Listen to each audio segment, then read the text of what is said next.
Tsale, it's story time. Is it an opera or is it an oratorio? This work is based on a biblical story from the book of Judges, with a few variations here and there, but it is considered an opera. And it has all of the dramatic elements that make it stage worthy. A tragic hero, a treacherous temptress, conflict, betrayal, seduction, historical beef that draws parallels to current happenings in the Middle East. French composer Camille Saint-Saëns premiered his musical adaptation of this story in Germany in 1877. It's the opera where sacred and secular combine to make timeless music. This is Samson et Dalila, Samson and Delilah. The opera really doesn't have many lead characters, and as the title suggests, it's all about the two ill-fated protagonists, Samson the Hebrew and Delilah the Philistine woman. Now, let's get into the story. The time period is many, many years BC. The place is Gaza.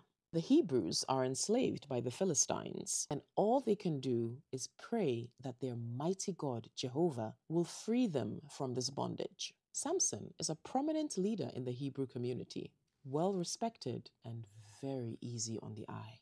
Body yaddy yaddy yaddy yaddy for days. Pecs that people pay for these days. Muscles that are divinely designed. Before there was Aquaman, there was Samson. He's also insanely strong. The man had inexplicable bone-crushing power, but his most striking feature is his long, thick, magnificent head of hair. I mean, those tresses are glowing and flowing, luscious locks that grow effortlessly. He is a fine specimen and a man of great faith. He encourages his fellow Hebrews to maintain their belief that their mighty God Jehovah would surely liberate them.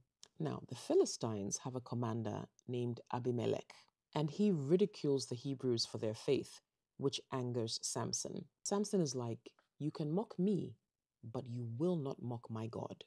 He swiftly kills Abimelech, which sets off a chain of events for the real drama to unfold. So Samson has killed Abimelech, and the commotion is growing outside of the temple of the Philistine god Dagon.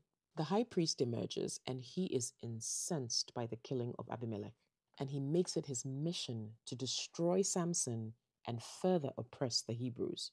But how exactly is he going to do this? Well, he turns to a strategy that has been employed time and again to distract, confuse, and discombobulate men. A beautiful woman. Enter Delilah with all her feminine wiles. She's the type of woman who turns heads and holds men spellbound. Delilah knows what she's got, and she isn't afraid to use it. She approaches Samson, who has just incurred the wrath of the Philistine leaders and the high priest. Delilah has been briefed about her mission. She has one main task: weaken the Hebrew hero, bring him down. She strikes up a conversation with Samson. She goes, "You're looking good, Sammy." He goes, "You're not looking too bad yourself, Delilah." She goes, "If you're free later on, I'll be home alone on a Netflix and chill vibe. Care to join me?"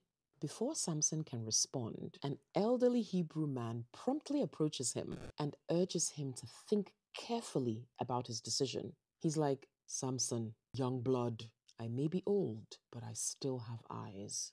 I see what you see. I feel what you feel. The temptation is real. But son, remember, not every tender, juicy meat is to be devoured or savored. Some must be discarded with contempt and prejudice." Samson thinks about the old man's wise words and nods in agreement. He doesn't want to risk falling into Delilah's sweet trap.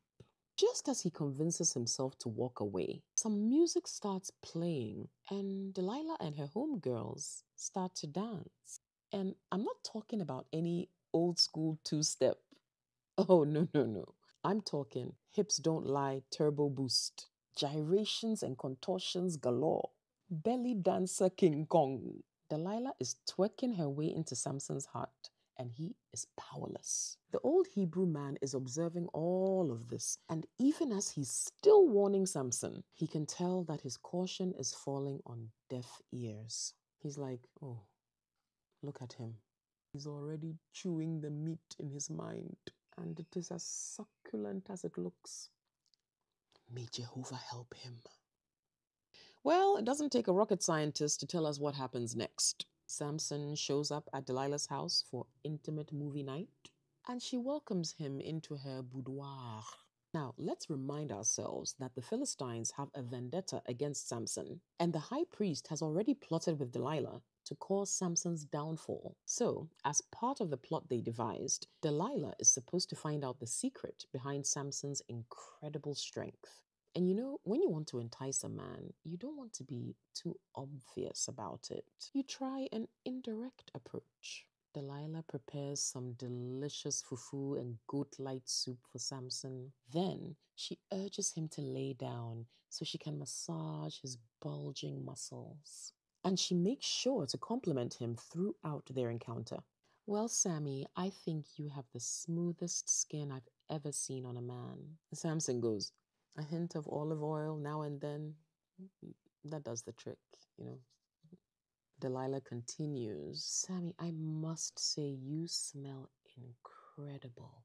Is that a scent from across the seas? Samson replies bashfully, well, actually, that's my natural musk.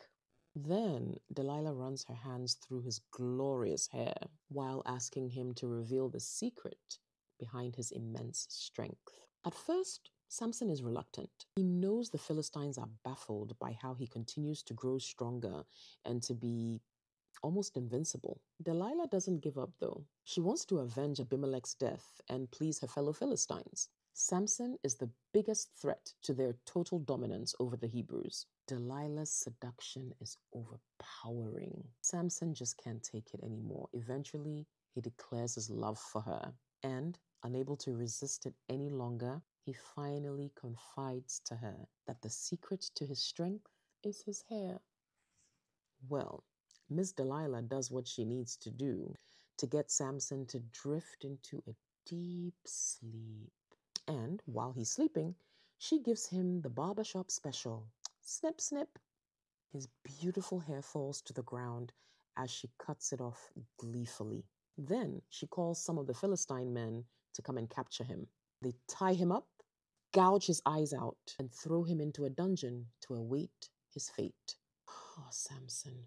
At the news of Samson's capture, the Philistine community is elated. In fact, they're planning a party to celebrate Delilah's success in tricking him into revealing his secret. They really want to humiliate him. As he's brought into the temple and they're mocking him, Samson devises his own plan.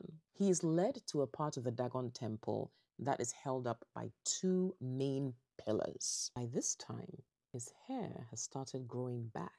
And he also prays to Jehovah God to forgive him for his folly in falling for Delilah's deception, and to grant him the gift of abnormal strength for one last time. Samson has already formulated his plan. He obviously can't see, but he can feel the temple pillars. And he knows that the temple is full of Philistines, including Delilah and the high priest. But Samson is unperturbed. He knows that what he's about to do will be his last act of defiance, a sacrifice that will cost him his life. He places one hand against each pillar, steadies himself, takes a look at the Philistines celebrating around him, and whispers to himself, "We all go die today." And with everything he can muster, Samson pushes those pillars until they give way, and the temple comes crashing down, crushing everyone in it, including Samson. And that, my friends, is Samson et Dalila, Samson and Delilah. Cheers.